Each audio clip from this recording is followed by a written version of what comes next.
ഹരി ഓം. കൽക്കീരൂപികളായിരിക്കുന്ന എല്ലാ നാരായണന്മാർക്കും വിഷ്ണുഗീത പാഠത്തിലേക്ക് സ്വാഗതം. നമ്മൾ വിഷ്ണുഗീതയുടെ 9ാമത്തെ പാഠമാണ് പഠിക്കാൻ പോകുന്നത്. ഞാൻ നിങ്ങളുടെ സ്വന്തം ശീലായപ്പൻ എന്ന കൽക്കീരാമൻ. ഇന്ന് നമ്മൾ പഠിക്കാൻ പോകുന്ന വിഷയം സുപ്രീം ദൈവം നാരായണൻ.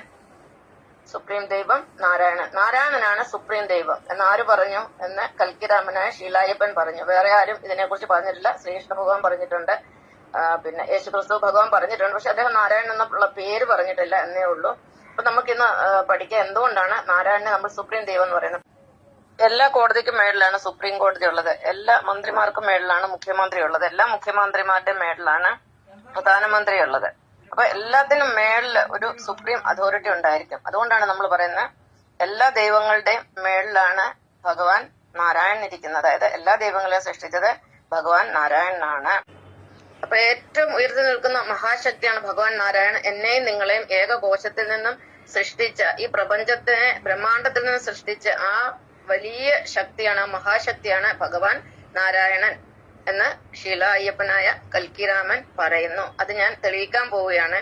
അതിന് പിൻബലമായിട്ട് ഞാനൊരു 13 പോയിന്റാണ് നിങ്ങളെ പഠിപ്പിക്കാൻ പോകുന്നത്. അതിൽ 1ാമത്തെ പോയിന്റ്, നാരായണൻ എന്ന വാക്കിന്റെ അർത്ഥം. നാരം അയനം യസ്യസ നാരായണ. നാരം എന്ന് പറഞ്ഞാൽ ജലം. ജലത്തിൽ ഉള്ള ശക്തിയാണ്, അല്ലെ ജലത്തിൽ ശയിക്കുന്ന ശക്തിയാണ് നാരായണൻ. ജലത്തിൽ ശയിക്കുന്ന ഊർജമാണ് നാരായണൻ. ജലത്തിൽ ഊർജമുണ്ടെന്നുള്ള കാര്യം എല്ലാവർക്കും അറിയാം. നരൻ നാരി, നരൻ എന്ന് പറഞ്ഞാൽ മനുഷ്യൻ, നാരി എന്ന് പറഞ്ഞാൽ സ്ത്രീ. നരൻ നാരി എന്നീ വാക്കുകൾ ഉണ്ടായിരിക്കുന്ന നാരായണനിൽ നിന്നാണ്. 2ാമത്തെ പോയിന്റ്, നാരത്തിൽ നിന്ന് ജീവൻ ഉത്ഭവിക്കുന്നെന്ന് സയൻസ് ഇതിനോടകം തെളിയിച്ചിട്ടുണ്ട്. എല്ലാ ജീവജാലങ്ങളും ജനിക്കുന്ന ജലത്തിൽ നിന്നാണെന്ന് സയൻസ് പ്രൂവ് ചെയ്തു. The living things originates from water. ഇനി അതിന് നമുക്ക് സപ്പോർട്ട് ചെയ്യുന്ന ഘടകങ്ങളാണ് നമ്മുടെ അമ്മയുടെ ഗർഭത്തിൽ ജലമാണ്. ആ ജലത്തിലാണ് ഭഗവാൻ നാരായണൻ നമ്മളെ സൃഷ്ടിക്കുന്നത്. അച്ഛന്റെ ബീജത്തിൽ ജലമാണ്, അമ്മയുടെ അണ്ടത്തിൽ ജലമാണ്. ഒരു കോഴിക്കുഞ്ഞ് ജനിക്കുന്ന കോഴി മുട്ടയിൽ നിന്നാണ്, അതിൽ ജലമാണ്. ഒരു വിത്ത് മുളയ്ക്കണമെങ്കിൽ ജലം ആവശ്യമാണ്. അപ്പം നാരത്തിൽ നിന്നാണ് ജീവൻ ഉത്ഭവിക്കുന്നതാണ് 2ാമത്തെ റീസൺ. 3ാമത്തേത്, അധർമ്മം അതിന്റെ പരിസീമയിൽ എത്തുമ്പോൾ, അല്ലെങ്കിൽ അതിന്റെ പാരമ്യതയിൽ എത്തുമ്പോൾ ദുഷ്ടന്മാരെ നിഗ്രഹിക്കാൻ നാരായണൻ വിഷ്ണുവായിട്ട് അവതരിക്കുന്നു.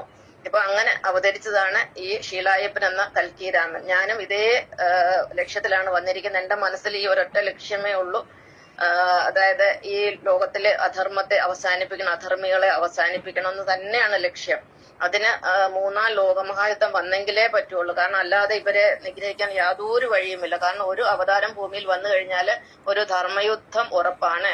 ശ്രീരാമ അവതാര കാലത്ത് രാമരാവണ യുദ്ധവും, ശ്രീകൃഷ്ണന്റെ അവതാര കാലത്ത് കുരുക്ഷേത്ര യുദ്ധവും, കൽക്കി അവതാര കാലത്ത്